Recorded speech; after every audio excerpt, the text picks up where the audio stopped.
හොඳයි. එහෙමනම් දරුවෝ හැමෝටම ආයුබෝව වේවා කියලා අද දවසේ ප්‍රාර්ථනා කරනවා. දරුවෝ අපි අද පන්තියට සම්බන්ධ වෙන්නේ ජූලි මාසේ ආරම්භයේ මේ සතියන්තේ විචාර පුහුණු පන්තියත් පේපර් පුහුණු පන්තියත් පිළිබඳ පුංචි මතක් කිරීමක් කරලා පටන් ගන්නෙ. මොකද පිරිසක් පොඩ්ඩක් මේක පටලගෙන තියෙන බවක් අපිට පැහැදිලි. විචාර පුහුණු පන්තිය දෙවෙනි වාර විභාගයේ දක්වා පමණයි. ඒ කියන්නේ ජූලි මාසේ මැද්දේ වාර විභාග පටන් ගන්නවා. ඒ ළමයි ඉලක්ක කරගෙන තමයි විචාර පුහුණු පන්තිය ආරම්භ කරලා තියෙන්නේ. ඉතින් විචාර පුහුණු පන්තියේ පේපර් පන්තියේ දරුවොත් ඉන්නවා, ආයතන පන්ති දරුවොත් ඉන්නවා, වගේම රට වටේ පන්ති වල සම්බන්ධ වෙන දරුවොත් ඉන්නවා.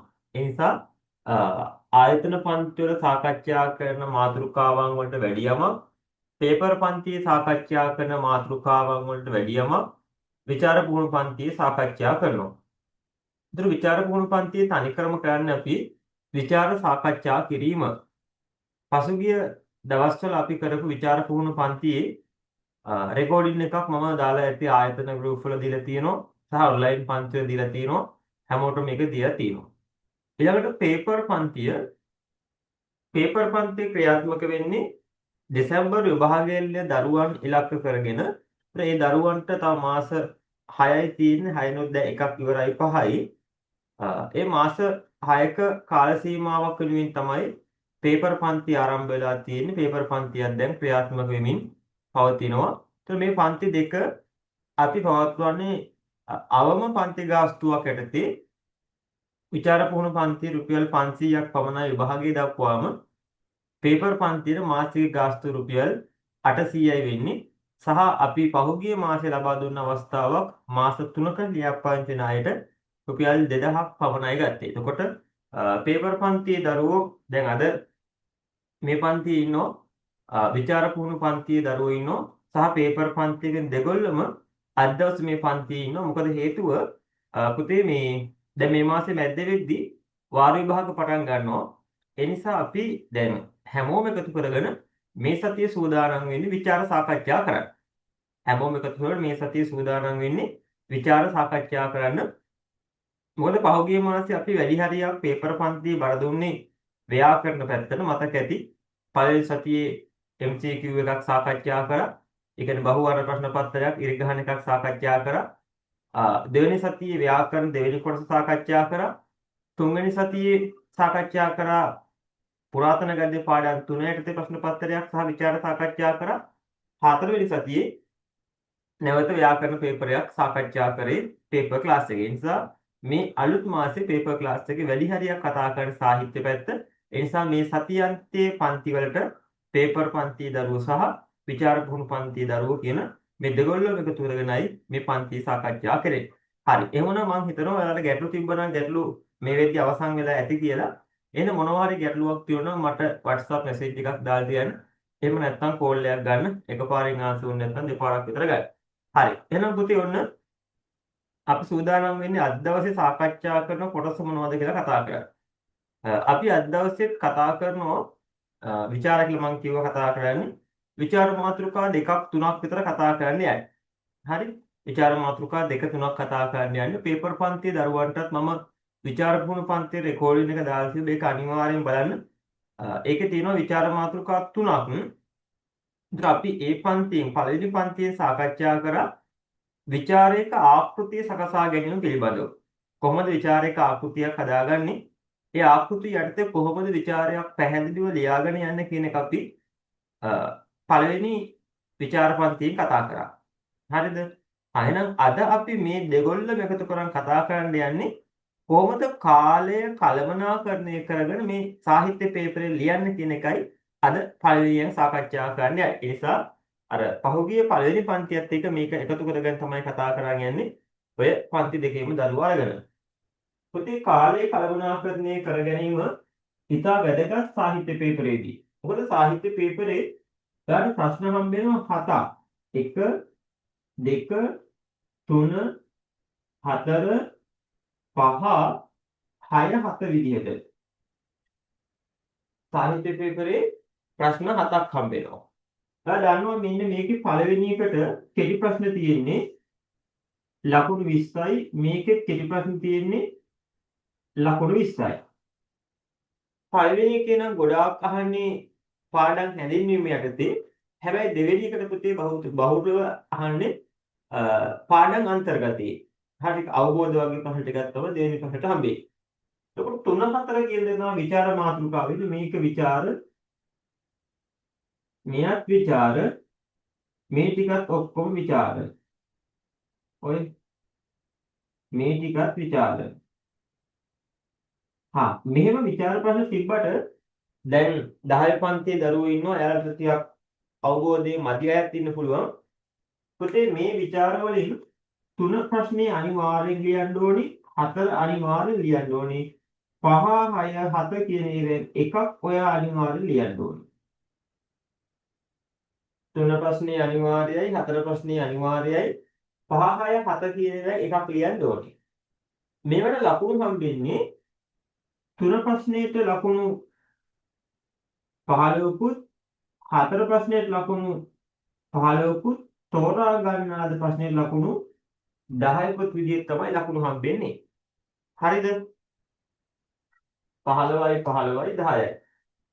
11යි අයියලක් කළා දැන් හොඳට දන්නවා ඇති පේපර් ලියලා මේ. දැන් එතකොට මේ 3 ප්‍රශ්නේ පුතේ නැත හොච්චිලා දෙකක් මම දෙකෙන් එකයි ලියන්න පුළුවන්. 3 නැත හොච්චිලා දෙකක් නම් දෙකෙන් එකයි. 4 නැත හොච්චිලා ප්‍රශ්න දෙකක් අහනවා දෙකෙන් එකයි ලියන්න පුළුවන්. මේ තුනෙන් එකක් ලියන්න. හරි. මම කියන්නේ කාල කල්පනාකරණය කියලා. හරි පුතේ දැන් මේ හිතට දෙන්න පුළුවන් කාලය කොහොමද? මෙන්න මේ විචාර ප්‍රශ්නයකදී ඔයාට දෙන්න පුළුවන් උපරිම කාලය. අපි දැන් කතා කරන්නේ කොහොමද මේ ප්‍රශ්නයකට දෙන කාලය කියලා. මෙන්න මේකට පුතේ මිනිත්තු 30ක් වෙන් කරන්න ඕනේ. එහෙනම් 4 ප්‍රශ්නයක් මිනිත්තු 30ක් ඕනේ. පැය දෙකයිනේ පේපර් තියෙන්නේ. එහෙනම් 15 15 විචාර දෙක ලියනකොට පුතේ පැයක් ගිහිල්ලා ලකුණු 10 විචාරෙට ඔයාට දෙන්න පුළුවන් උපරිම මිනිත්තු ගාන 25යි. උපරිම මිනිත්තු ගාන 25යි. දැන් එහෙනම් විචාර මාතෘකා 3 අවසන්කොට පැයයි මිනිත්තු 25ක් ගිහිල්ලා. තව ඔයාට මිනිත්තු 35යි තියෙන්නේ. ඒ 35න් ලකුණු 40ක් ගන්න ඕනේ. ඒ 35න් පුතේ මෙතනට 15ක් දෙන්න, මෙතනට 20ක් දෙන්න මිනිත්තුවේ. මිනිත්තු 20 15යි මිනිත්තු 20යි. ඔන්න දැන් සම්පූර්ණ පැය දෙක අවසන්. කොහොමද කාලය බෙදලා යන්නේ? පළවෙනි ප්‍රශ්නෙට මිනිත්තු 15කුත්, දෙවෙනි ප්‍රශ්නෙට මිනිත්තු 20කුත්, තුන්වෙනි එකට 30කුත්, හතරට 30කුත්, තෝරා ගන්නාද ප්‍රශ්නෙට මිනිත්තු 25කුත් විදිහටයි කාලය බෙදලා යන්නේ. හරි. දැන් මෙහෙම ලියන්න පුළුවන්ද? මෙහෙම මේ පේපරේ ලියන්න පුළුවන්ද? පුළුවන්. හැබැයි මේක ගැටලු කීපයක් මතුවෙනවා. මම මෙතනට ඔන්න අරන් පෙන්නන්නම් ළමයි දෙන්නේ කරන් පෙන්නන්න. පුතාලට මම මේකේ සාර්ථකම ක්‍රමය දැන් ඔය පේපර් පන්තියේ අපි මේවා කතා කරනවා මේ විදිහට ටාගට් කියලා ලියන්නේ.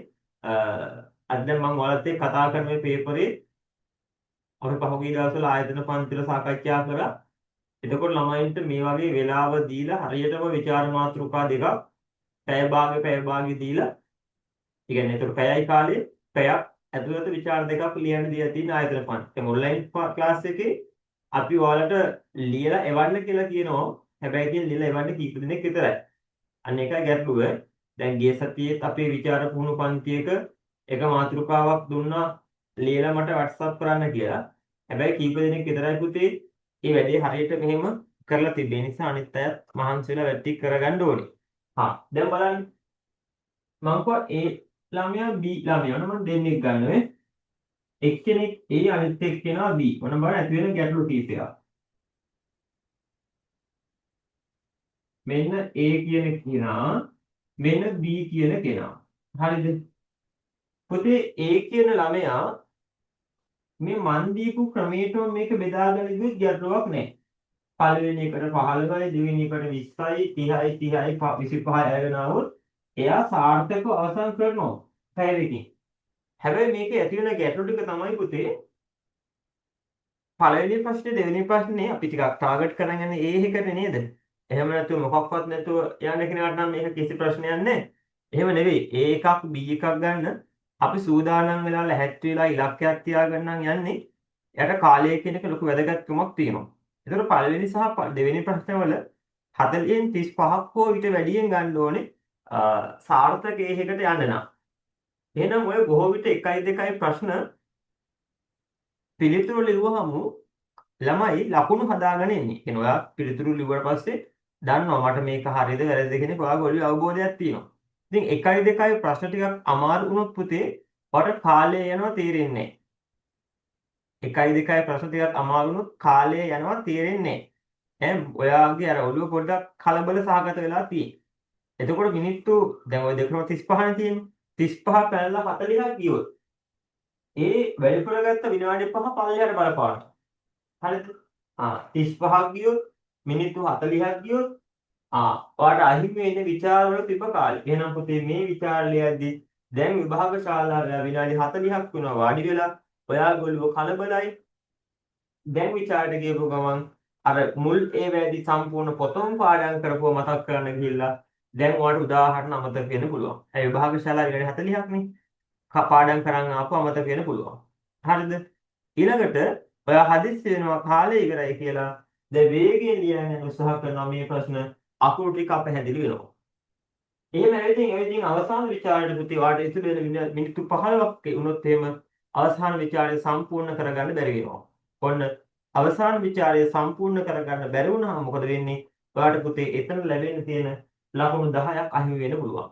ඔය ඒ නිසා ඔය ඒ ක්‍රමයට යන්නේක තරම සාර්ථකයි කරගන්න පුළුවන් නම්. නමුත් පාට කාලය පිළිබඳ ගැටලුවක් මතුවෙන්න පුළුවන්. ඒ නිසා අපි අපේ දරුවන්ට කියලා දෙන තව ක්‍රමයක් තියෙනවා. මෙන්න බලන්න මේක ඉතා සාර්ථකයි. හරි. අපි කියන්නේ යාට B ඉක්කෙනා. හරිද? ඔන්න ඔයා දැන් මම මේ කියා දෙන ක්‍රමයට වාර විභාගය ලියනවා. කොහොමද ලියන්නේ? පුතේ ඔයා විභාග ශාලාවට වාඩි වෙච්ච ගමන් ඉස්සල්ලාම විචාර ප්‍රශ්න තමයි ලියන්නේ. ලකුණු 15ක. ඕන ලියනවා එකටම. එකට ලියන්නේ ලකුණු 15 විචාර ප්‍රශ්නේ. පැය භාගයයි. අරගෙන යන්න පුංචි ඔරලෝසුවක්. හරි. දෙකට ලියනවා ඊළඟ විචාරය. දැන් ඔන්න කාලය පැයක් ගිහින් තියෙන්නේ. දැන් පැයක් යනකොට ලොකෝ විචාර දෙකම අවසන්. දැන් හිතන්නකෝ ඔයා ගොල්ලෝ කොච්චර නිදහස්ද කියලා. විභාග ශාලා පැයක් කියලා අනිත් එක අමතක වෙන්නේ නැහැ. ටක් ගාලා පාඩම් කරන් හිටපු එක පොත වැහුවා ගිහිල්ලා වාඩි වුණානේ. වාඩි වෙච්ච ගමන් පේපර් එක ගත්තා කෙලින්ම 1 2 බලන්නේ 3 බැලුවා විචාරේ. හරි තුන්වෙනි එක ලිව්ව පැය භාගයයි හතර ලිව්ව පැය භාගයයි විභාග ශාලා පැයක් වෙනවා අමාරු ප්‍රශ්න දෙකම ඉවරයි. ඊට පස්සේ පුතේ ගන්න මෙන්න මේ 5 6 7 වලින් තෝරා ගන්නද ප්‍රශ්නේ. ඒකට මිනිත්තු 25 නෙවෙයි 30 දුන්නත් කමක් නැහැ මං කෙනක වෙත් නම් යන්නේ. හරිද? 25ක් අරගෙන ලියනවා. දැන් පැය මිනිත්තු 25ක් ඉවරයි. දැන් මොකද කරන්නේ? පුතේ ඕන දැන් ඔයා යන්න දෙක ප්‍රශ්නයට. ප්‍රශ්න අංක පැහැදිලිව දාලා ලියන්න. දෙක ප්‍රශ්නෙට ගියා. මිනිත්තු 20යි. 20ක් අරන් ලිව්වා. ඊළඟට තියෙන අවසාන ප්‍රශ්නය ඒ කියන්නේ පළවෙනි එක. ඒක ලියනවා පස්වෙනි එක. දැන් මේ ක්‍රමයේ තියෙන සාර්ථක අසාර්ථකකම. පැයක් ඇද්දි ලොකු ප්‍රශ්නට ඉවරයි. පැය එකමාරක් ඇද්දි විචාර ටික ඔක්කොම ඉවරයි. තව විනාඩි 30ක් 35ක් තියෙන්නේ. 4 ලිව්වා 5 ලියනවා. පුතේ පස්වෙනි එක ලියන්න ඔයාලට කාලය මං කිව්වේ. කාලේ මදි වෙන ගතියක් ආවොත් එහෙම ඒ කියන්නේ ඔයාලට මිනිත්තු 15ක් නැහැ. 10යි තියෙන්නේ. ඇයි මේකට 25ට 30ක්ම ගිහිල්ලා 10යි තියෙන්නේ. 10න් ලියන්න පුළුවන් පුතේ පළවෙනි ප්‍රශ්නේ. හරි 10න් පළවෙනි එක ලියා ගන්න බෑ සර්. එහෙනම් පුතේ 10න් ඔයා ලියනවා පළවෙනි එකේ ප්‍රශ්න කීයද? 10ක් තියෙනවා 10න් 8ක් ලියනවා. ලියන්න වෙන දෙකයි. ලකුණු අහිමි වෙන්නේ 4යි. ඔය අහිමි වෙන ලකුණු 4යි. 3ක් ලියා ගන්න වෙනවා. අහිමි වෙන ලකුණු 6යි. දැක්කද? ඒ නිසා පුතේ ඔයාගේ ලකුණු අඩු වෙන එක මග අරගන්න පුළුවන්. අකුරු අපහැදිලි වෙන එක හදා ගන්න පුළුවන්. ඔයා ඔය මම කියා දීපු ක්‍රමයට විභාගය ලියනවා. ඒ ගැටලුවක් නෑ. මොකද ප්‍රශ්න පත්‍රයේ දීලා තියෙන ඒ පිළිවෙලටම ලියන්න නෙවෙයි. ඔයාගේ පිළිවෙලට ලියන්න පුළුවන් පිටුවංක ප්‍රශ්න අංක වරද්දන්න නැතුව පැහැදිලිව ලියන්න. හරි එහෙනම් ඔන්න කාල කළමනාකරණය ගැන මම මතක් කරේ. ඔයා ඕම ක්‍රමයට විභාගය ලියන්න මේ කමෙන්ට් ලියවට ගැටලුවක් නැහැ. නමුත් ඔයාලට කාලය මදි වෙන්න පුළුවන්. කාලය මදි වෙන්න පුළුවන්. ඉතින් අපේ පේපර් පන්ති වල විචාර පුහුණු පන්තිවල ඉඳලා යන ළමයින්ට නම් ඔක ලොකු ගැටලුවක් මතුවෙන්නේ නැහැ. මොකද අපි පැය භාග විචාර විනාඩි 25න් ලියනවනේ. මතකද? රෙකෝඩින් එහෙම බැලුවනම් පේපර් පන්තිත් අපි ලිව්වා. හරි පැය භාග විචාරය අපි පහුගිය දවස්වල විනාඩි 22කින් ලියලා පෙන්නනවා. 22කින් 23කින් පිටු ගණන් ලිව්වා. මතකනේ? ඒ නිසා පුතේ ඔයාලට කාලයක් මෙහි වැඩ කරන් යනකොට වේගය කියන එක හැදෙනවා. වේගය හැදුනහම කාලයට අමුතුවෙන් බය වෙන්න එපා. හරි. එහෙනම් ඔන්න කාල කළමනාකරණය කතා කරා. දැන් අපි ඉක්මන් කරලා විචාර මාතෘකාවක් සාකච්ඡා කරා. හරි. මම ඔන්න ස්ක්‍රීන් එක ෂෙයා කරනවා. හරි. අද අපි කතා කරන මාතෘකාවන් වල මාතෘකා කීපයක් තියෙනවා. සතර කන්මන්ත්‍රණයේ තියෙනවා, බුද්ධිල කාව්‍යයේ තියෙනවා, මේ පාඩම් ගොඩකින් තියෙනවා. සහ ඔය එක්කම බැද්දගම මාතෘකාවුත් කතා කරන්න හැටි. හරි. පුතේ ඉස්සෙල්ලාම අපි බුද්ධිල කාව්‍ය ප්‍රශ්න කතා කරා යා. බුද්ධිල කාව්‍යය. හරි. මොකද මේකේ තියෙන වචන ටිකක් වැදගත්. ඒ නිසා. හරි. බලන්න ස්වභාවෝක්ති අලංකාරයත් අතිශයෝක්ති අලංකාරයත් බුද්ධිල කවියා භාවිතයට ගන්නා අයුරු નિયમિત පාඩම් කොටස ඇසුරින් එක් කරුණකට උදාහරණ දෙක බැගින් දක්වමින් විමසන්න. රෙකෝඩින් බලන ළමයි තමයි වැඩි හරියක් පන්තියේ ඉන්නේ. ඒ නිසා රෙකෝඩින් බලන අයට මේ දැනුවත් කිරීම. පුතේ රෙකෝඩින් එක බලන්න. ගැටලුවක් නෑ. ඔයාලට පන්ති වලට එන්න බැරි හින්දානේ මුදල් ගෙවලා රෙකෝඩින් එක ගන්නෙ. ඒක රෙකෝඩින් එක බලන්න. හැබැයි රෙකෝඩින් එක මේ මම කියන විදිහටම ප්ලේ වෙන්න පැත්තකින් තියාගෙන ලියන කොලයක් අරගෙන පොතක් අරගෙන වේගයෙන් ලියන්න. නැත්නම් මේක අහන් හිටියට විචාර ලියන්න පුළුවන් වෙන්නේ නැහැ පුතේ. අනිවාර්යයෙන්ම ලියන්න ඕන ඔය. හරි. පුතේ එහෙනම් ඔන්න අපි ලියන්න යන්නේ ගන්න හැමෝම පෑනක් නිල් පෑන කළු පෑන ළඟට ගන්න. ඊට පස්සේ විචාර ලියන්න පොතක් නම් පාවිච්චි ගන්න පොත ගන්න. එහෙම නැත්නම් කොලයක් ගන්න. සූදානම් වෙන්නේ වේගෙන් ලියන්න ඕනේ. මම මේක ඉක්මනින් කියනවා.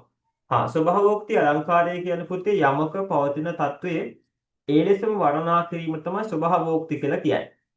අතිශයෝක්ති කියලා කියන්නේ ලෝක සීමාව පන්නගෙන යන ඒවට. හරි විශ්වාස කරන්න බැරි තත්වයෙන් ප්‍රකාශ කරන දේවල් වලට අතිශයෝක්ති කියලා කියනවා. එහෙනම් නිර්මාණකරුවේ ස්වභාවෝක්ති අලංකාරය, අතිශයෝක්ති අලංකාරය, තව අලංකාර තියෙනවා. උත්ප්‍රේක්ෂා අලංකාර, හරි උපමා අලංකාර, රූපකා අලංකාර, ඒවා අලංකාර. හරි. එහෙමනම් මේක ලියමු. මේ වගේ මාතෘකාවක් වලට විභාගයට එන්න පුළුවන්. ඔන්න මම පටන් ගන්නවා. ඔන්න වෙලා බලා ගන්න. 6ට මම මේක පැය භාගයට අඩු කාලයකින් ඔයාලට ලියවන්න උත්සාහ කරනවා. වේගයෙන් කියනවා පුතේ. ඒ නිසා ඔයා වේගයෙන් ලියන්න ඕනේ. මැද්ද විවේක නැහැ. අතපය පොඩ්ඩක් දෙන්න පුළුවන්. ඒක ගණන් ගන්න එපා. එහෙම තමයි දොස්තරලත් රිද්දනවා. රිද්දලා තමයි පුතේ සනීප කරන්නේ. මටත් සිද්ධ වෙනවා ඔයාලට අතපය රිද්දන්න. එහෙම වුණොත් ඔයාලට විචාර ලියන්න බෑ කියන කාරණාව වේගෙන් ලියන්න බෑ කියන ලෙඩේ සුව කරගන්න පුළුවන්. හරි. එහෙනම් නිල් පෑනයි කළු පෑනයි ගත්තා. මම හිතලා කියන්නේ ඒ නිසා ආයි අහුවට උත්තර දෙන්න බෑ. ඒ නිසා හොඳට අහගෙන එකපාරට ලියන්න හිතලා මම කියන්නේ. හරි. නිල් පෑන කළු පෑන ගත්තා. මම ওই කවි ටික ඔයාලට ස්ක්‍රීන් එකේ පෙන්නන්නම්. ඒ වෙලාවේදී ඡේදයක් විදිහට පටන් ගන්න. සිංහල පද්‍ය සාහිත්‍යයේ ස්වර්ණමය යුගය ලෙස කෝට්ටේ යුගය කළු පෑනින් සිංහල පද්‍ය සාහිත්‍යයේ ස්වර්ණමය යුගය කෝට්ටේ යුගය ලෙස හැඳින්වේ. තත් යුගයේ වේගයෙන් තත් යුගයේ විශාල පද්‍ය නිර්මාණ ප්‍රමාණයක්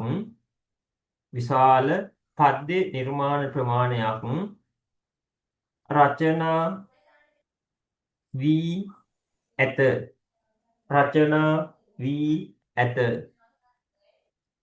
ඒ අතර කළු පෑනින් බුද්ධිල කාව්‍ය විශිෂ්ට නිර්මාණයකි.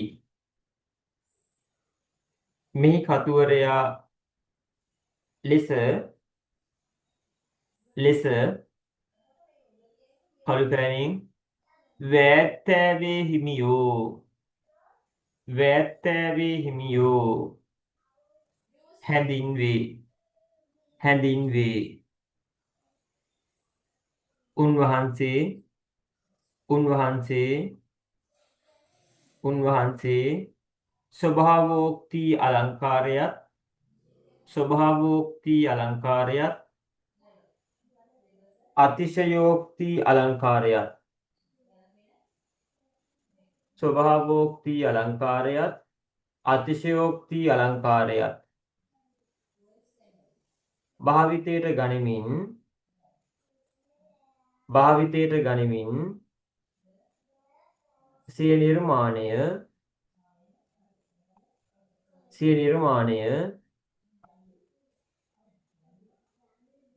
සිය නිර්මාණය ඉදිරිපත් කරති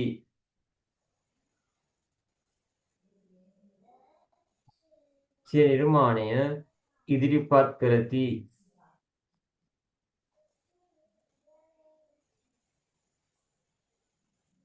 ඉදිරිපත් කරති අලුච්ඡේදයක් අලුච්ඡේදයක්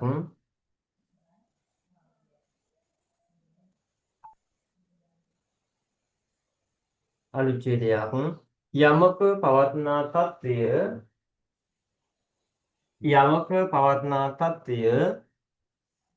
යමක පවත්නා තත්ත්වය ඒ ලෙසම දැක්වීම යමක පවත්නා තත්ත්වය ඒ ලෙසම දැක්වීම ස්වභාවෝක්ති අලංකාරය ලෙස වේගින් ස්වභාවෝක්ති අලංකාරය ලෙස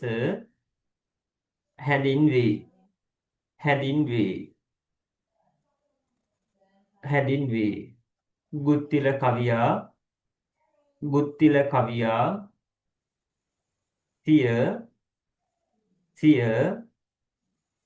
කාව්‍ය තුල වේගින් සිය කාව්‍ය තුල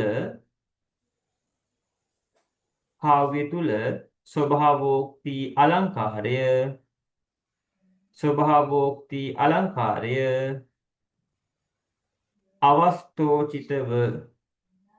අවස්තෝචිතව භාවිතයට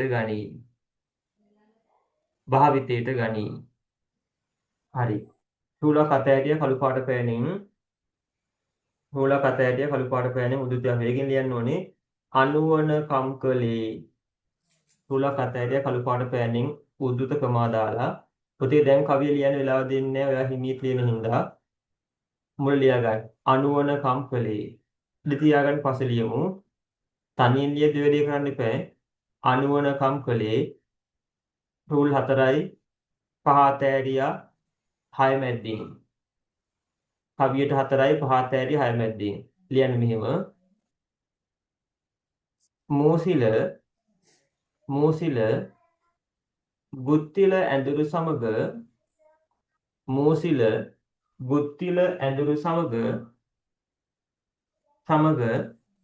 වීණා තරගයකට පැමිණේ සිය ගුරුතුමාගේ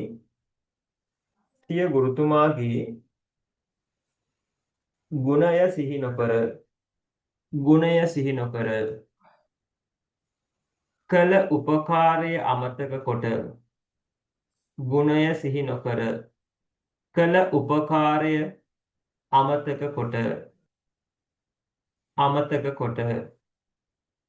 කටයුතු කිරීමෙන්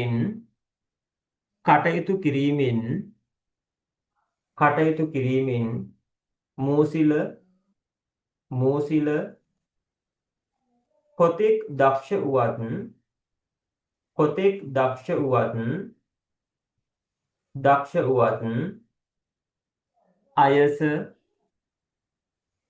අයස අපකීර්තිය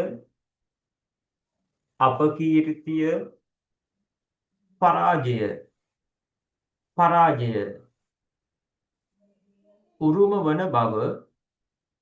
උරුම වන බව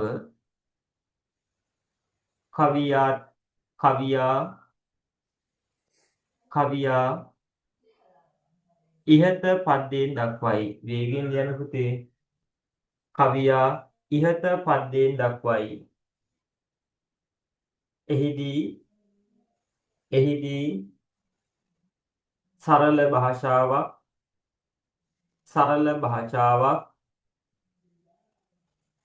භාෂාවක් කෙටි විරිතක්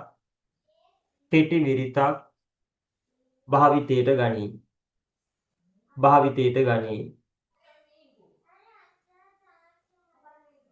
හරි. අලුච්ඡේදයක්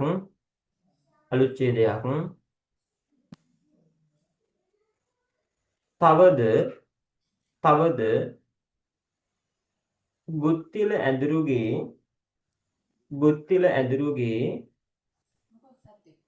වීණා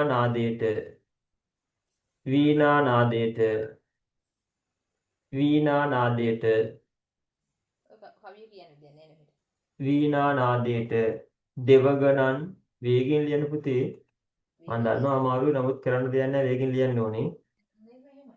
වීණා නාදයට දෙවගණන් පැමිණ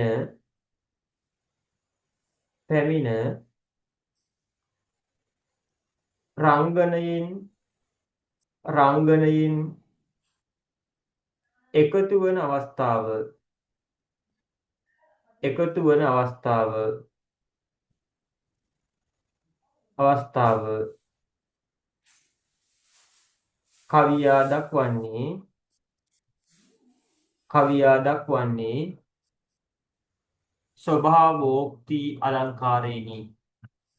කවියා දක්වන්නේ ස්වභාවෝක්ති අලංකාරයෙනි. රූලක් අතෑරියා. කළු පාට පෑනින් ස්ක්‍රීන් එකේ කවිය පේනවා එයාට. ළඟවා උණුනට කරවාදය. රූලක් අතෑරියා කළු පාට පෑනින් ළඟවා උණුනට කරවාදය. දැන් පුතේ අපි ਵਿਚාරේ පටන් ගන්න මිනිත්තු 10ක් වෙනවා. මිනිත්තු 30ක් කියන්නේ 15ක් යනවා කවි දෙක පෙරෙව්වා නම් ඒ හින්දා අපි ගානට වෙලාව යන්නේ. එහෙනම් මැද විවේක ගන්න වෙලාවක් නැහැ. ඔය වේගෙන් ලියන්න ඕනේ. හරි. කවියට 4යි 5 තෑරියා 6 මැද්දෙන් ලියන්න මෙහෙම.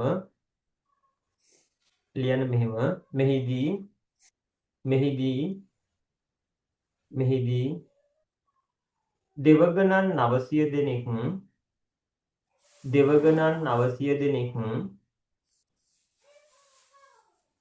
ඔවුනොවුන්ට ලං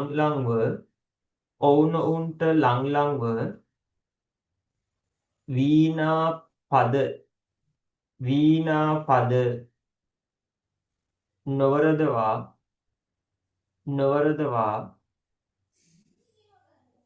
රංගනයේ යෙදෙන බව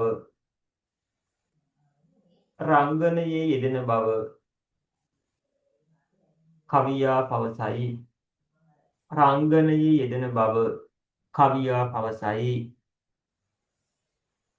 රාජ සභාව ඉන් ප්‍රබෝධයට පත්වන බවද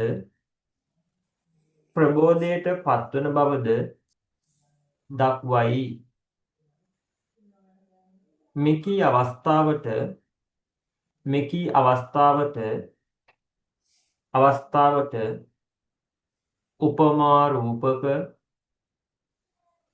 අවස්ථාවට උපමා රූපක සංකේත ආදියෙන් තොර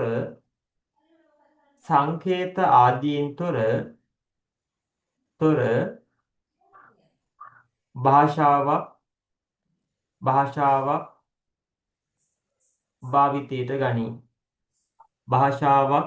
භාවිතයට ගනී. පාද මුල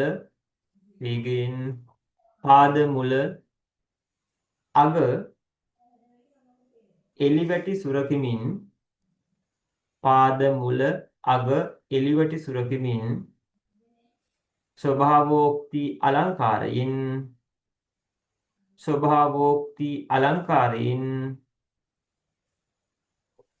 අවස්ථා නිරූපණය සිදු කරයි. අවස්ථා නිරූපණය සිදු කරයි. පුතේ විචාරයෙන් භාගයක් ඉවරයි. විචාරයෙන් භාගයක් ඉවරයි. තව භාගයක් තියෙනවා. හරි ඊළඟ කතා කරන්න තියෙන අතිශයෝක්ති අලංකාරය. අලුත් ඡේදයක් ගන්න හිස්තුල් තියන්න එපා. අලුත් ඡේදයක් ගන්න හිස්තුල් තියන්න එපා. නිර්මාණකරුවෝ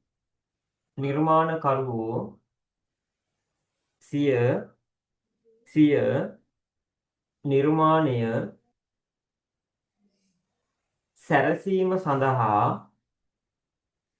සැරසීම සඳහා විවිධ අලංකාර භාවිත කරති. මම එක පදයක් දෙපාරක් විතර කියනවා පුතේ හොඳට අහගෙන ලියන්න. භාවිත කරති. ඒ අතර බහුලව භාවිත කෙරෙන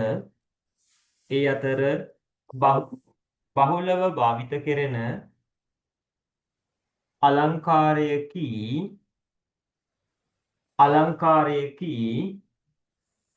අතිශයෝක්ති අලංකාරය. එනම් ලෝක සීමාවෙන් එපිටට ගොස් වර්ණනා කිරීමයි. එහෙත්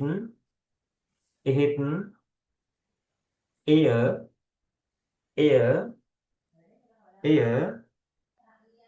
නිර්මාණයේ රසය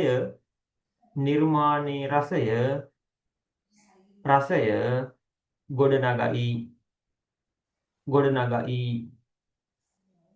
මේ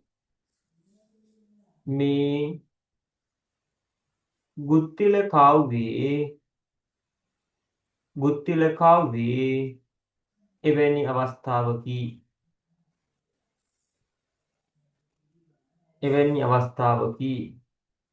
හරි පුතේ ඔන්න ඔයාලට පේනවා ස්ක්‍රීන් එකේ කවිය ටක් ගාලා කතෑරිය කළු පාට පෑනෙන් විනාඩි 14ක් ගිහින් තියෙන්නේ. කළු පාට පෑනෙන් මනමත් කරවන දන මුළු දෙරනා කවිය පස්සේ ලියමු මුල් පද ලියා ගන්න. මුල චුට්ටක් ලියා ගන්න වචන දෙයක් ඊට පස්සේ ලියමු. හරි මම හිතනවා ඉවරයි කියලා. දැන් මම දන්නවා බැන ලියනවා ඇති කමක් නැහැ. කවියට 4යි 5 තෑරිය 6 මැද්දෙන් කවියට 4යි 5 තෑරිය 6 මැද්දෙන් වෙලා යනවා පුතේ. හරි පටන් ගමු මෙහෙම. ගුත්තිල ඇඳුරුගේ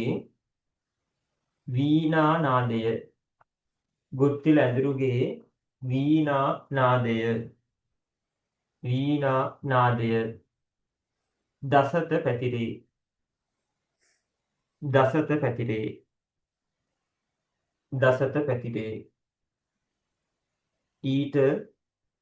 ඊට සතා සිව්පාවා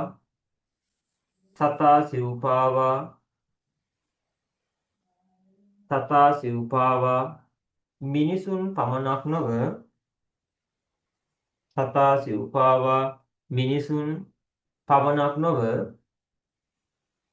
දෙවියෝද එක් වෙති.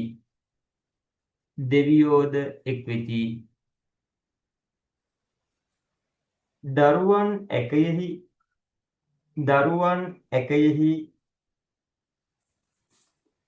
හොවාගෙන සිටි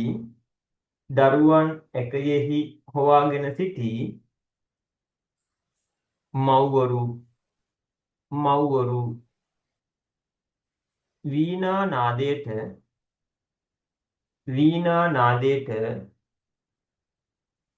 කන්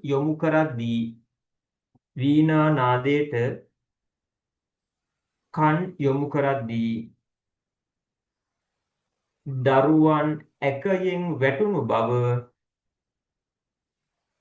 කවියා පවසයි. කවියා පවසයි. එය සැබෑ ලෙසම වන්නේදැයි සැබෑ ලෙසම වන්නේදැයි ගැටලුවක් පවතී. ගැටලුවක් පවතී.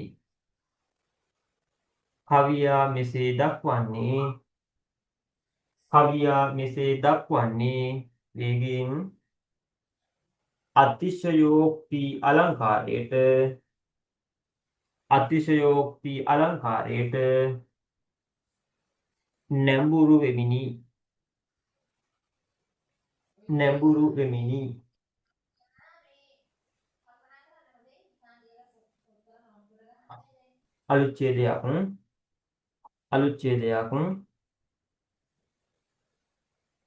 අලුච්ඡේදයක් මේ තවත්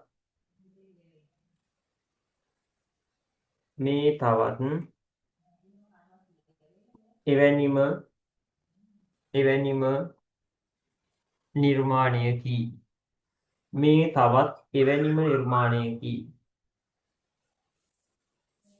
හරි ටූලක් අතහැරිය ඔන්න ඔයාලට පේනවා ඊළඟ කවිය. අසන රිසින් නයි කැල ඔසලෝ යා. අසන රිසින් නයි කැල ඔසලෝ යා.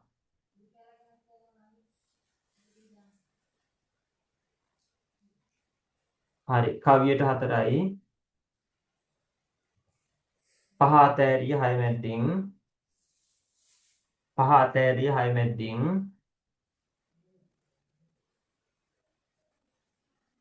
ලියන්න මෙහිම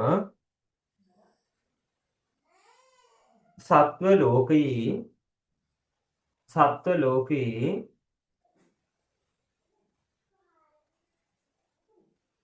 ගුරුලා සහ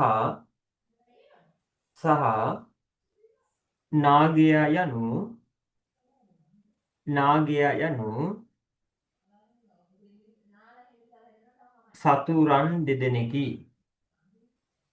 සතුරන් දෙදෙනෙකි. ඔව්හු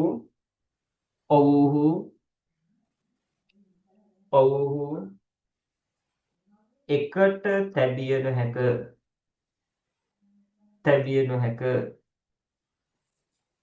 එහෙත්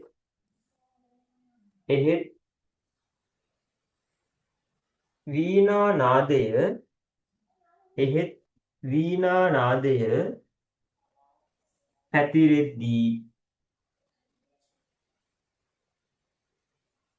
පැතිරෙද්දී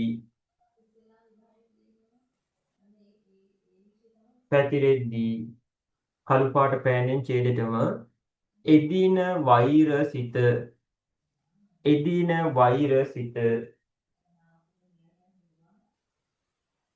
සිහි නොකළෝ යා.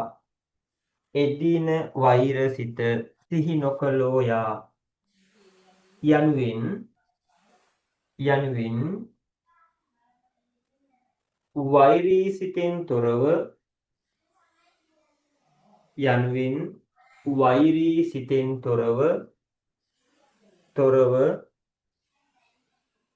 ගුරුලෝ සහ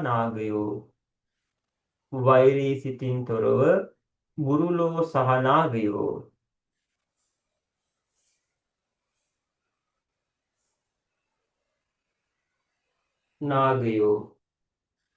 එක්ව කටයුතු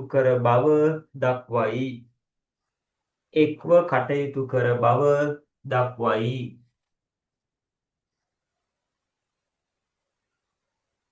මෙසේ කවියා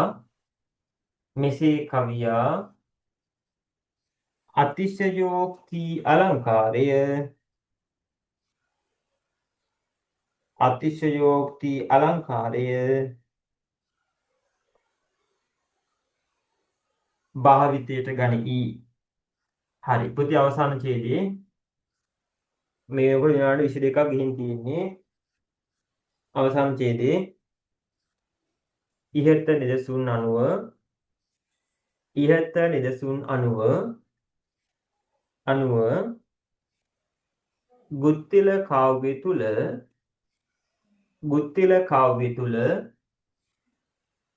ස්වභාවෝක්ති අලංකාරයත්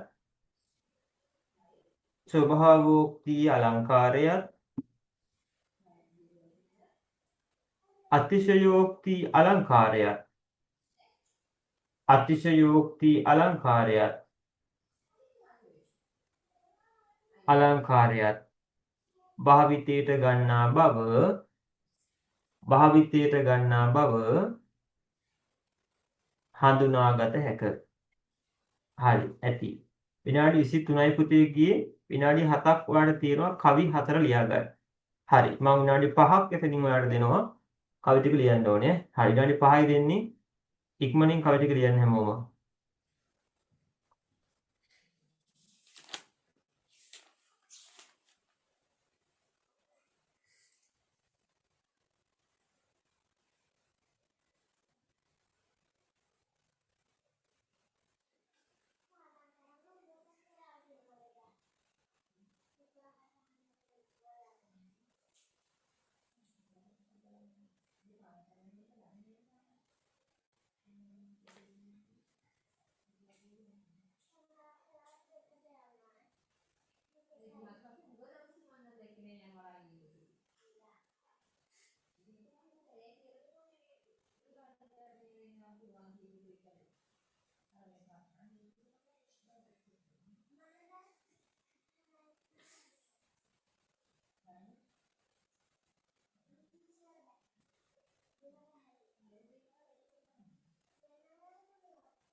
හරි.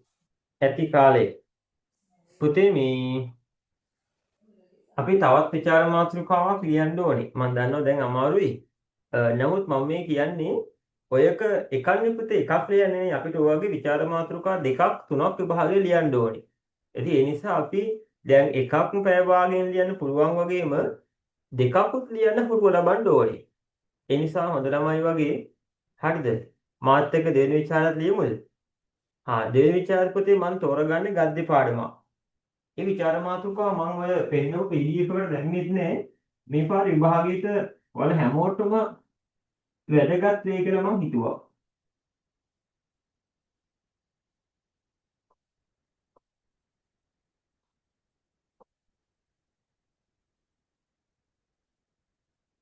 හරි. විචාර මාතෘකාව අපි කතා කරන තවත් ගද්‍ය පාඩම් පද්‍ය පාඩම් ටික ලේසි ගොඩක් ඔයාලට. ඔයාලා පද්‍ය පාඩම් විචාර බහුතර දෙනෙක් ලියන්න හිතන් ඉන්නවා. ඒ නිසා ගද්‍ය පාඩම් ලියන අඩුයිනේ. එන ගද්‍ය පාඩම් වලට අපි අවධානය දෙන්න ඕන. හරි. මගේ මාතෘකාව පුතේ රෝගී ලක්ෂණ 1 සජීවී භාෂාවත් සජීවී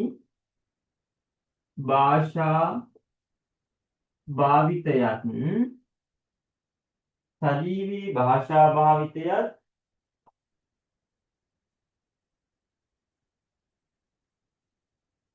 ගැමි යෙදුම් භාවිතයත් බැද්දේගම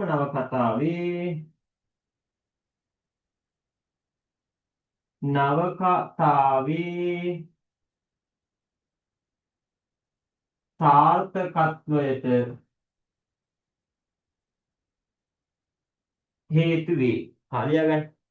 සජීවී භාෂා භාවිතයත් ගැමි යෙදුම් භාවිතයත්. සජීවී භාෂා භාවිතයත් ප්‍රමිලක්කන් දෙක ගැමි යෙදුම් භාවිතයත් බැද්දේගම නවකතාවේ සාර්ථකත්වයට හේතු වේ.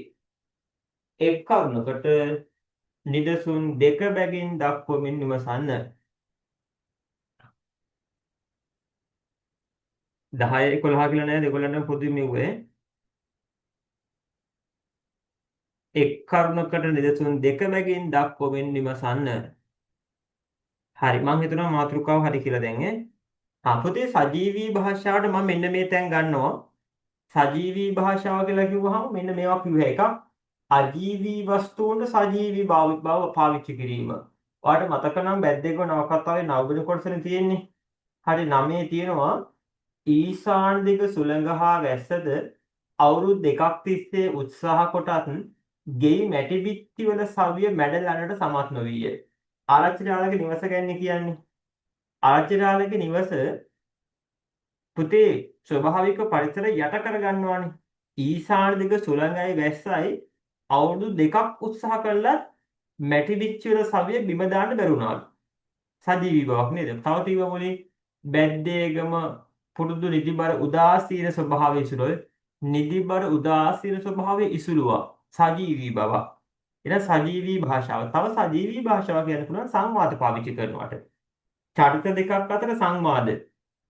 සජීවී භාෂාව. හරි පුතේ ඔයාලට මතක සටහන් පොත් ගෙන්න ගන්න පුළුවන්. මතක සටහන් පොත් ගෙන්න ගන්න පුළුවන් අවශ්‍යයට ඒ මතක සටහන් පොත්වල පුතේ අපි සමස්ත දාලා තියෙනවා මේ ඔය උද්දුතයන් ටික. හරිද? ඔය උද්දුත සියල්ලම මේ මත සටහන් පොත්වල තියෙනවා. ඔයාලට මේ පොත ගෙන්න ගන්න පුළුවන්. ආයතන පන්ති වල නම් පන්තියෙන් ගන්න පුළුවන්. එහෙම නැත්නම් ගෙදරටම තැපල් කරගන්න පුළුවන් ඈ. හැමතිස්සෙම මම කියපුවක මේ ඊසාන්දික සුළඟහා වැස්ස දවුරුදු දෙකක් තිස්සේ උත්සාහ කොටත් ගේ මැටි බිත්තුර සවිය මැඩලන්නට සමත් නොවිය. තව තියෙනවා අගින් අපි සංවාදයක් ගත්තොත් එහෙම බන්ධනාගාර ඉස්සරහා මේ මොකක්ද එයාගේ නම කොහෙද ගම එයාගේ ගම බැද්දේගම නම කොහොමද මම එයාගේ නම කියන්නේ අයියා ඇයි මෝඩියේ මොකක්ද මේ මිනිහට කියාපු නම එයාට කී බබුන් කියලා ඔන්න ඊට පස්සේ මෙන්න මේක මම ගන්නවා දෙවෙනි මාතෘකාවට ගැමි යෙදුම් භාවිතය හරි හොඳයි කරුණාව වේච්ච කුඹට වැස්සක් වගේ කියනවනේ ඒ කුඹෙල්ලන්නේ වේච්ච කුඹට තවත් නියග මන් දන්නවා මිනිහා මෙහෙ හිටියා මිනිහා මෙහෙදි මලා ඒක කරලේන ආහාම ගැන කියන තැන මතකද ඒකත් ඇති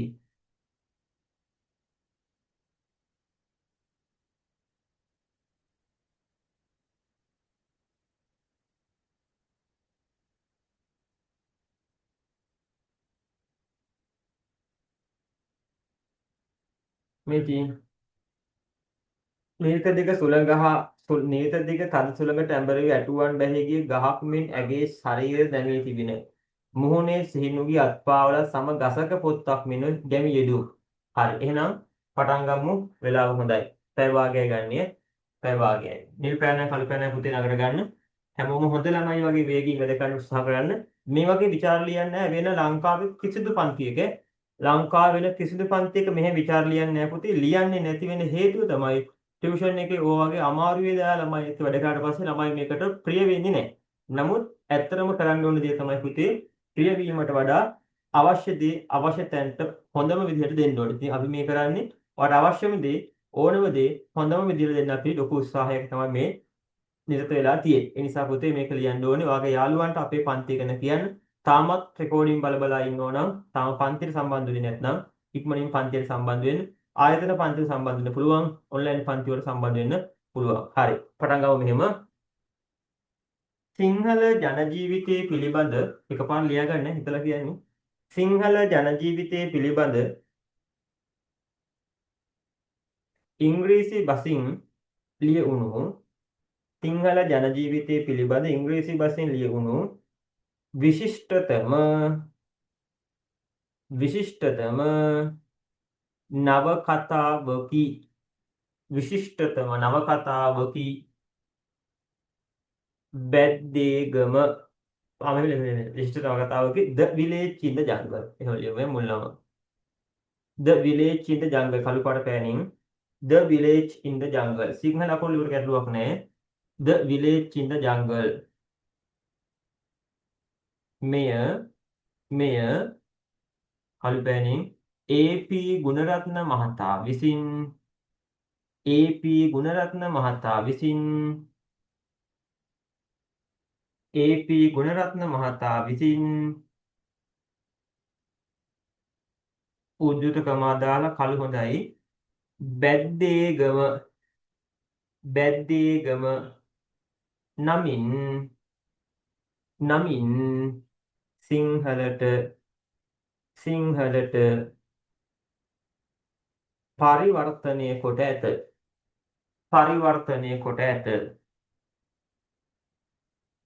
මුල් කෘතියේ කතා රසයට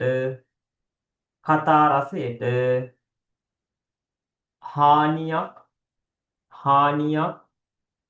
නොවන පරිදි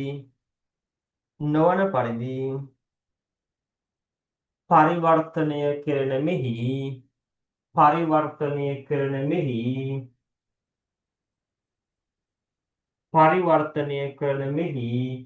සජීවී භාෂා භාවිතයත්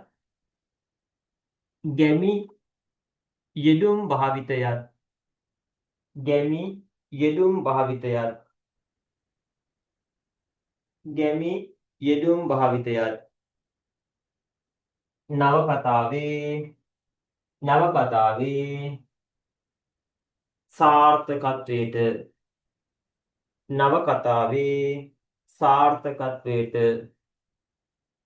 සාර්ථකත්වයට හේතු වන අයුරු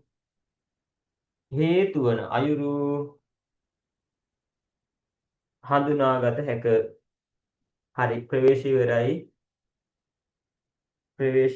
අලුත් ඡේදයක්.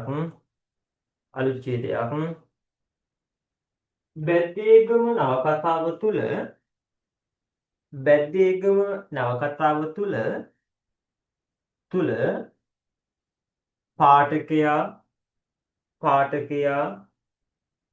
පාඨකයා නිර්මාණය තුලින්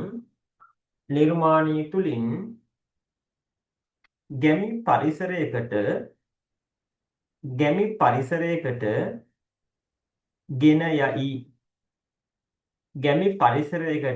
ගෙන යයි.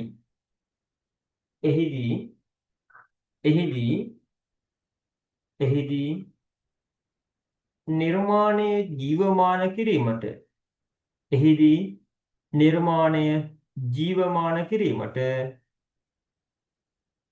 සජීවී භාෂාව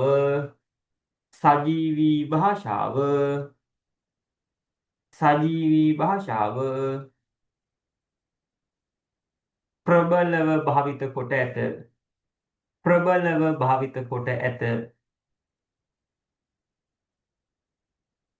අජීවී වස්තුන්ට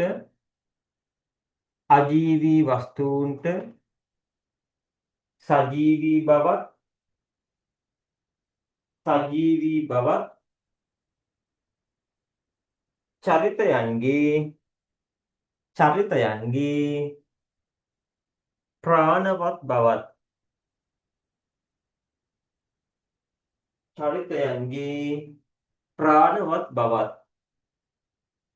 බවත් ගොඩනගයි.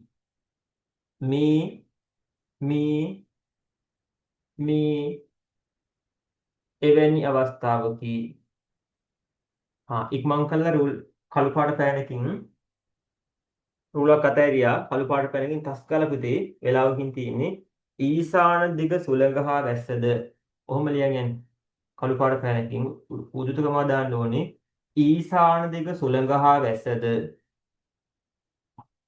අවුරුදු දෙකක් තිස්සේ වේගින් ලියන්න බෝඩ් එකේ පේනවා යට. ඊසාන දිග සුළඟ හා වැස්සද අවුරුදු දෙකක් තිස්සේ උත්සාහ කොටත් ගේ මැටි බිත්තිවල සවිය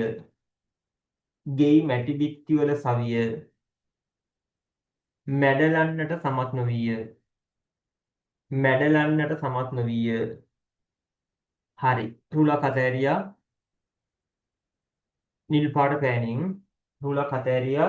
නිල් පාට පෑනින් ලියන්න මෙහෙම. ආරච්චිරාළගේ නිවසෙහි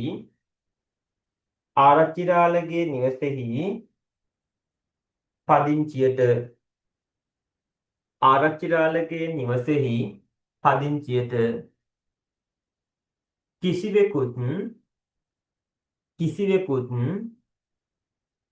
නොපැමිණීමෙන්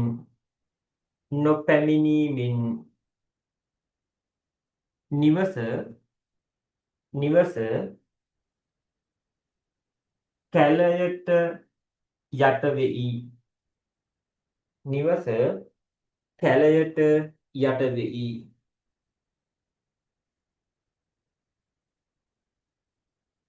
මෙකී අවස්ථාව කතුවරයා දක්වන්නේ සජීවී භාෂාවකිනි. ඊසාන දිග සුළඟත් වේගයෙන් එන පුතේ. ඊසාන දිග සුළඟත් වැස්සත්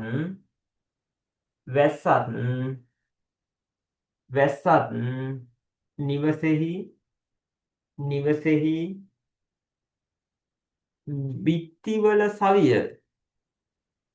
බිත්තිවල සවිය බිඳ දමන්නට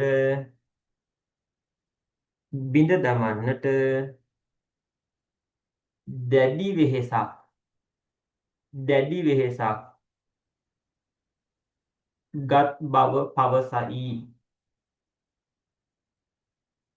ගත් බව පවසයි. අලුච්ඡේදයක්.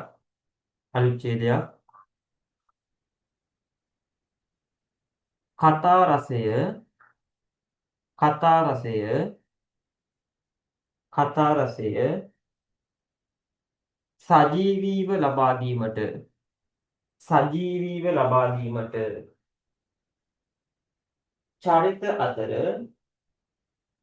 චරිත අතර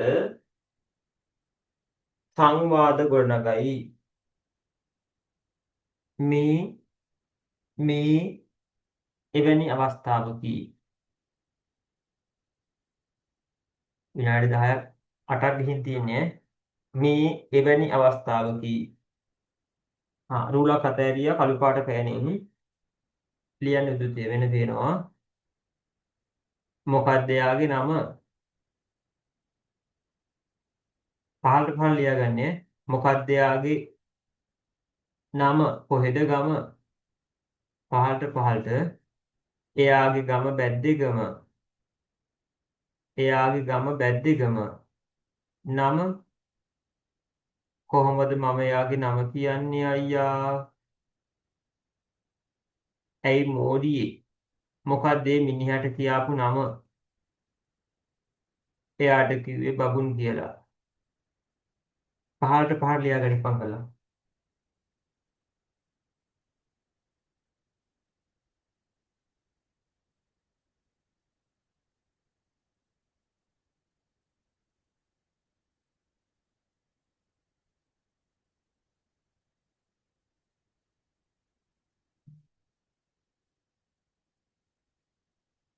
හරි. දැන් ඉවරයි උඩට ලියලා. රූලක් අතේ නිල් පාට පෑනෙන් ලියන්න මෙහෙම. පුංචි මණිකාට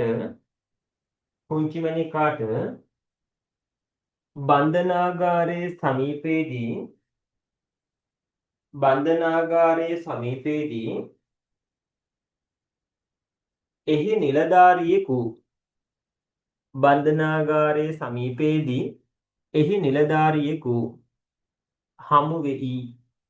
හමු වෙයි. පුංචි මණිකා හා පුංචි මණිකා හා බන්ධනාගාර නිලධාරියා අතර බන්ධනාගාර නිලධාරියා අතර හමුව හමුව හමුව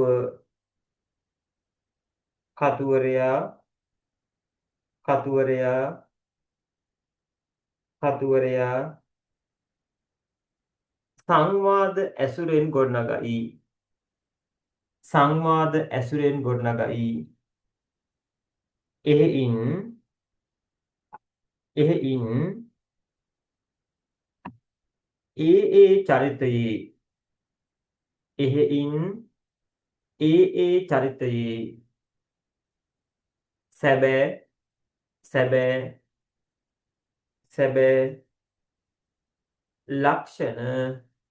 ලක්ෂණ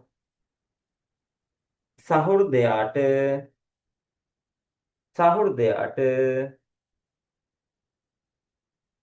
හඳුනාගත හැක හඳුනාගත හැක හඳුනාගත හැක මෙසේ මෙසේ නවකතාව පුරා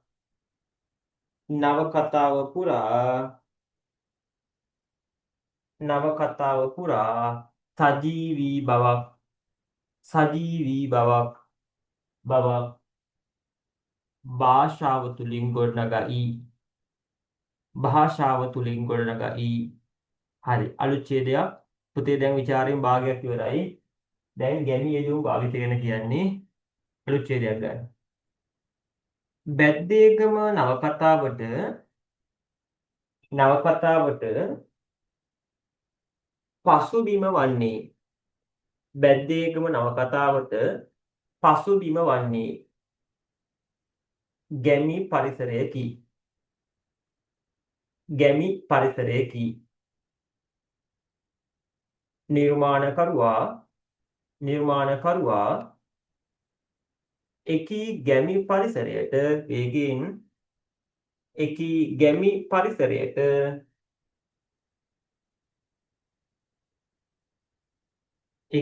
ගැමි පරිසරයට බිඳකුත් හානියක් නොවන පරිදි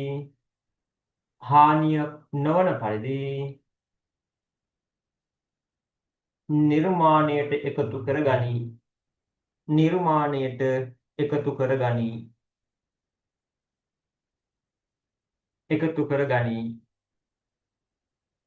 ගැමි චරිත සිදුවීම්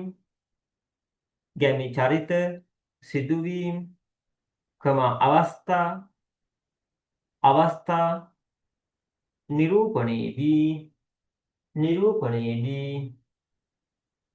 නිරූපණයේදී ගැමි යෙදුම් භාවිතයට ගනී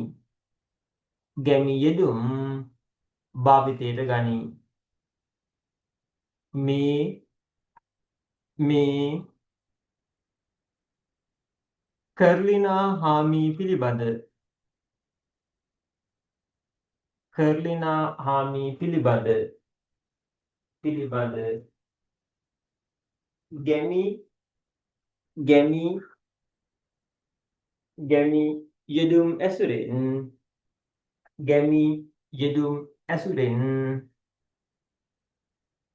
ගැමි යෙදුම් ඇසුරෙන්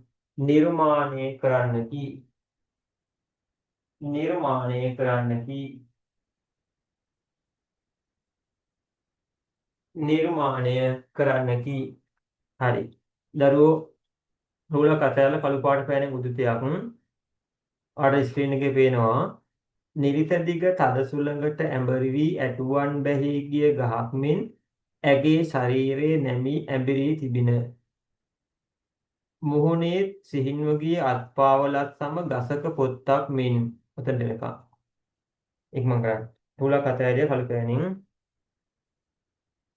මේකට විනාඩි 16ක් ගිහින් තියෙන්නේ 14ක් ගිහින් තියෙන්නේ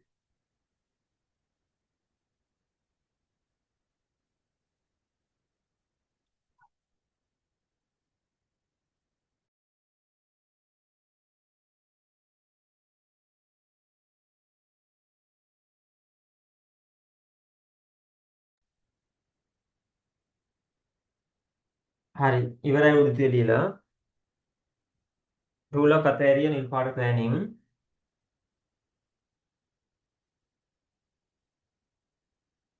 රූලක් අතෑරියා නිල් පාට පෑනින්. කර්ලිනා හාමි කර්ලිනා හාමි ගම්බදව ගම්බදව ගම්බදව දැඩි දැඩි දුෂ්කරතා හමුවේ දුෂ්කරතා හමුවේ අකාලයේ අකාලයේ අකාලයේ වයසට ගොස් ඇති බව වයසට ගොස් ඇති බව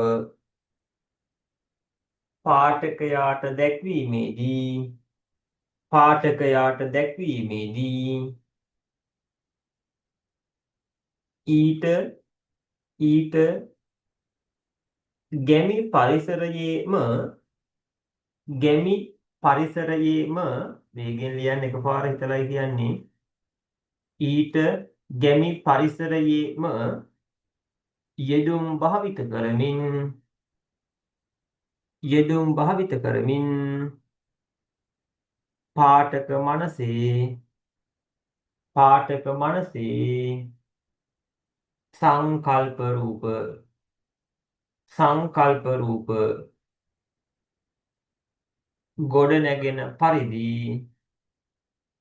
ගොඩනැගෙන පරිදි ඉදිරිපත්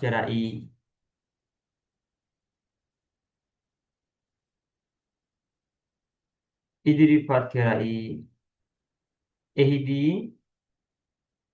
එහිදී භාවිතයට ගත්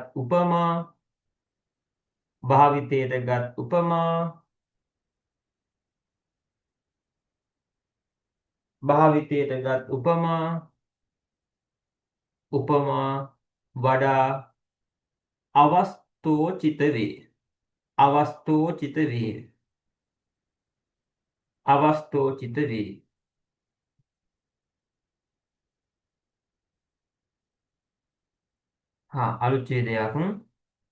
අලුච්ඡේදයක්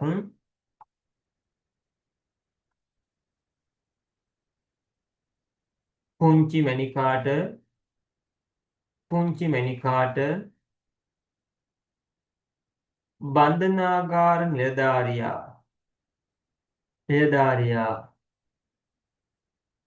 හමු වූ අවස්ථාවේ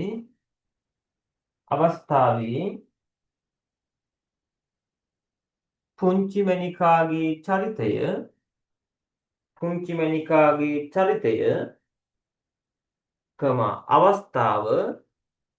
අවස්ථාව පාඨකයාට දැක්වීමේදී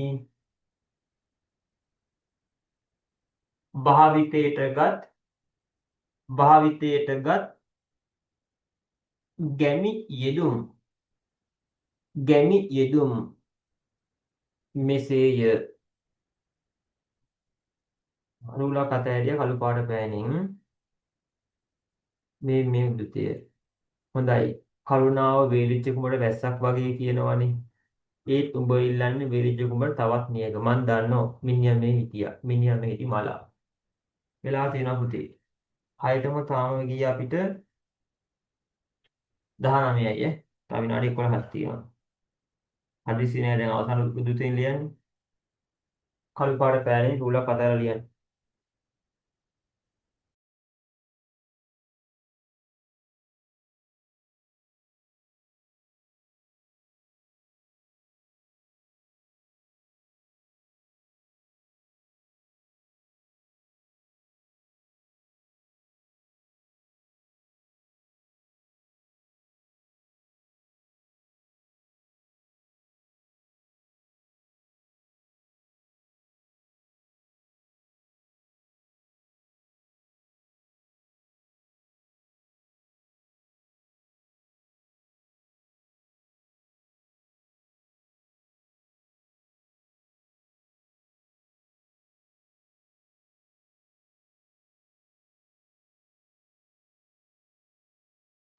හරි. දැන් ඔන්න අවසానයි. පොඩි ඔන්න අපි අවසාන උදේ තෙලියක දැන් ඔක විස්තර කරන්න ඕනේ. හරි. හුලක් අතෑරියා. නිල් පාට පෑනින් ඡේදයක් විදිහට පටන් ගන්න. පුංචි මණිකා පුංචි මණිකා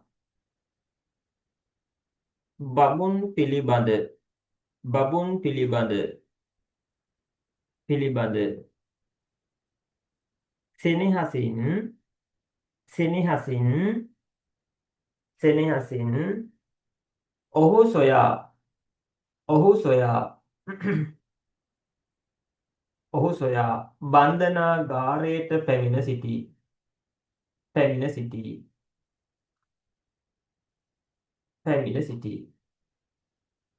ඈට ඈට ඇති එකම පිළිසරණ නම් ඈට ඇති එකම පිළිසරණ නම්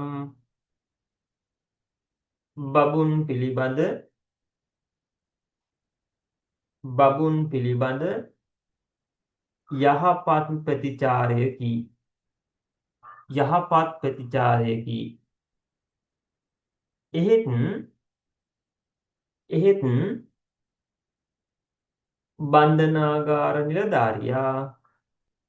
බන්ධනාගාර නිලධාරියා ලබා දෙන්නේ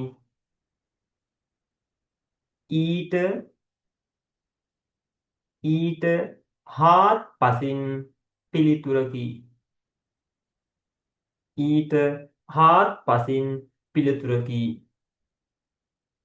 මෙකී අවස්ථාව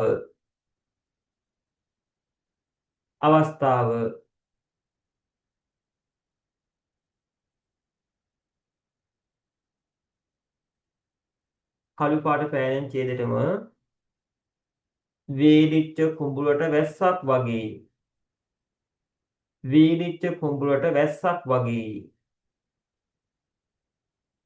කමා වේලිච්ච කුඹුරට තවත් නියග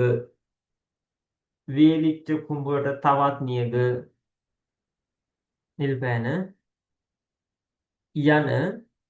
යන යෙදුම් තුලින් නිරූපණය කරයි.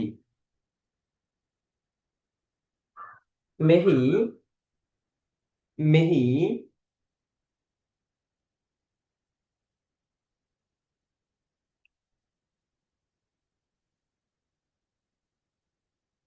වේලිච්ච කුඹුර නම් දැන් වෙලාව තියෙනින්ද හදිස්සි වෙන්නේ නැහැ පුතේ අපි වේලිච්ච කුඹුර නම් පුංචි මණිකාය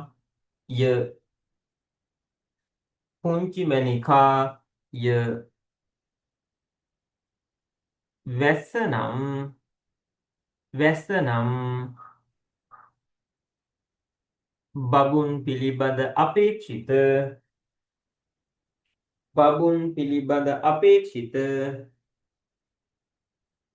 යහපත් පිළිතුරයි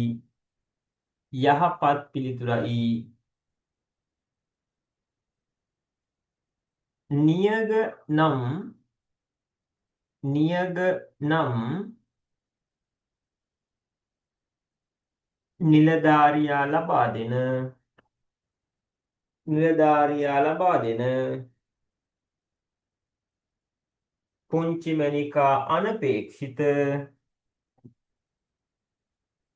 මණිකා අනපේක්ෂිත පිළිතුරයි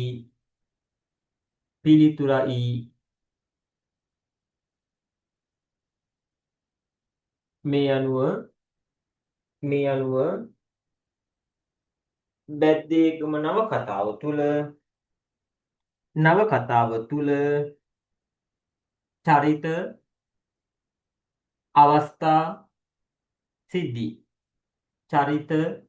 අවස්ථා සිද්ධි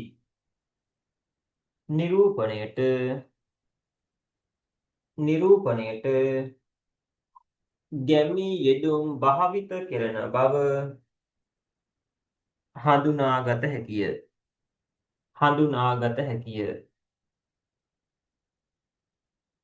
හඳුනාගත හැකිය. හරි. පුතේ අවසාන හිස්රුල් කියන්න එපා. ඉහත නිදසුන් අනුව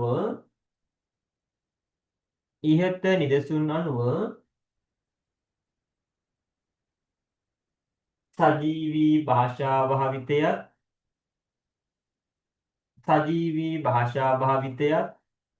ගැමි යෙදුම් භාවිතයත්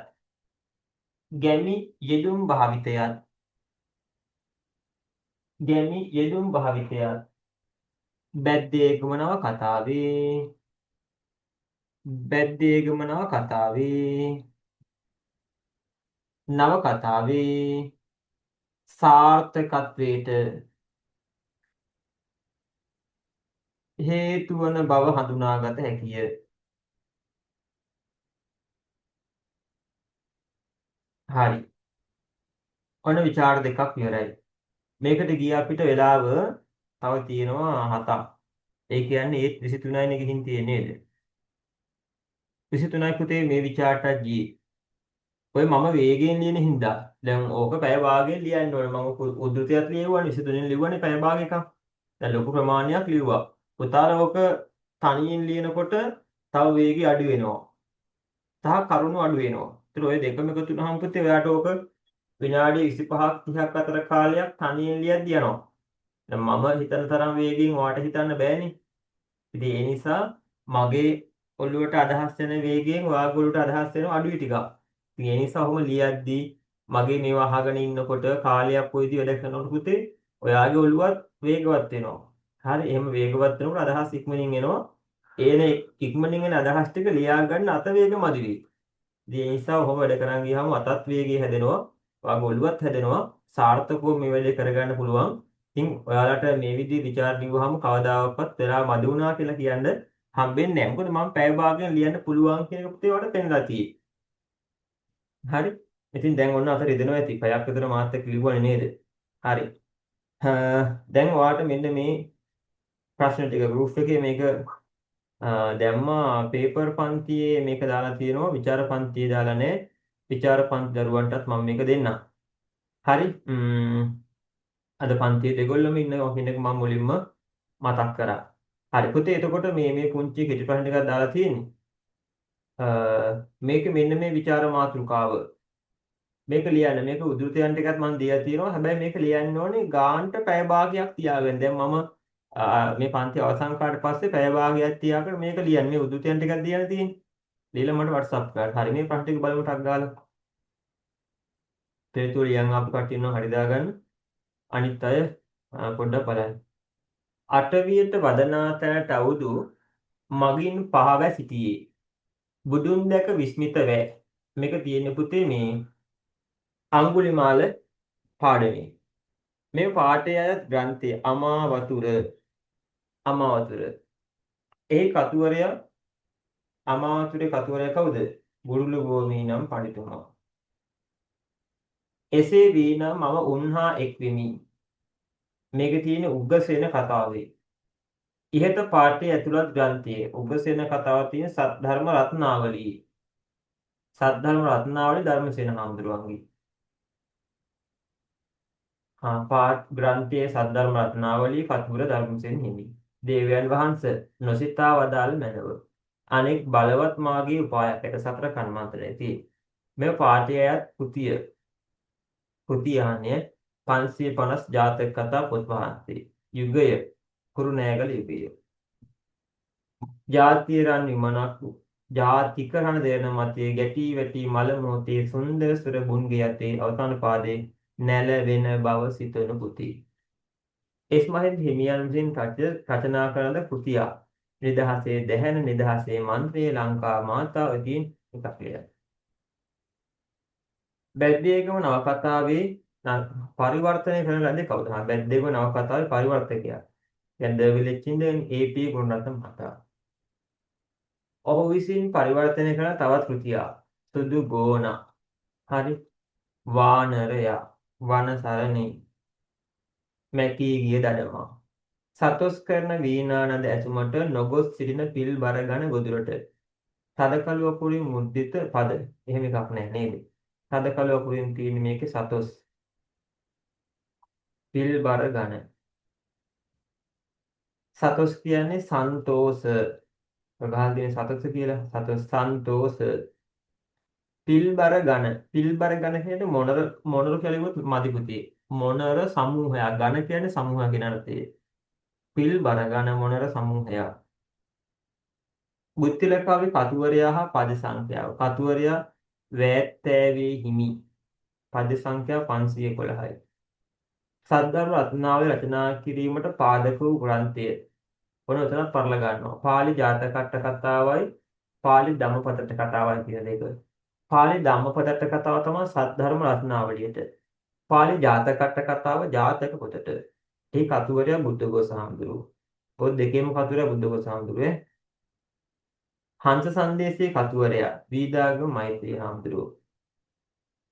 ඔහුගේ තවත් ග්‍රන්ථ වීදාගම හාමුදුරුවන්ගේ තවත් පොත් අහන්න බුදුගුණ ලංකාරයේ ලෝවැඩ සංගරාව ඒ වගේ පොත්. හරි. ඊළඟට තව දෙකයි. සිංහබාහු නාට්‍යයේ රචකයා කතුවරයා මහාචාර්ය එදිරිවීර සරච්චන්ද්‍ර මැතිතුමා නැත්නම් මහාචාර්ය එදිරිවීර සරච්චන්ද්‍ර මහතා. එතුමාගේ තවත් ග්‍රන්ථ එකක් නාට්‍යද මොකද කියලා අහන්නේ පොතක් අහන්නේ දෙකක් අහන්නේ. එතකොට නවකතා දෙකක් තියෙනවා. මලගේ ඇට්ටුව මල උන්ගේ අවුරුද්දා. පෙමතෝ ජායති සොකෝ. ඉතින් වෙර නැතිදා ගහගත්තේ දිනන්ටද යුද්ධ ඇතිදා නැති කඟ පොස් කොටන්ටද. තද කළුවකුරින් මුද්දිත පදවල අර්ථ. වෙර කියන්නේ ශක්තිය. කඟ කියලා කියන්නේ කඩුව. මෙම කවිය කවර ජන කවි වර්ගයකට අයත්ද? ආක්ටෝපදේශ නැත්නම් උපදේශ ජන කවි. හරි. මෙන්න විචාර මාතෘකාව මේක ගෙදර වැඩ. හරි. පැය භාගයට පුතේ ලියන්න ඕනේ. මේකේ මම උද්දෘතයන් දිය තියෙන වැඩිපුරත් එක්ක. හාස්‍ය උපහාසය දෙකක් තියෙනවා ඔය දෙක ගන්න. ත්‍රාසයේ බීතිය කුතුහලයට තුනක් තියෙනවා තුنين දෙකක් ගන්න. හරි. මම හිතන්නේ මේක ලොකුවට විස්තර කරන්න ඕනේ තේරෙනවා 10 11 අයට. හාස්‍ය උපහාසය කියන්නේ සිනහව උපහාසයට ලක් කිරීම. ත්‍රාසයේ බීතිය කුතුහලය කියන්නේ හරි කුමකින් කුමක් වේදෝ කියන හැඟීම පාඨකයාට දක්වන එක.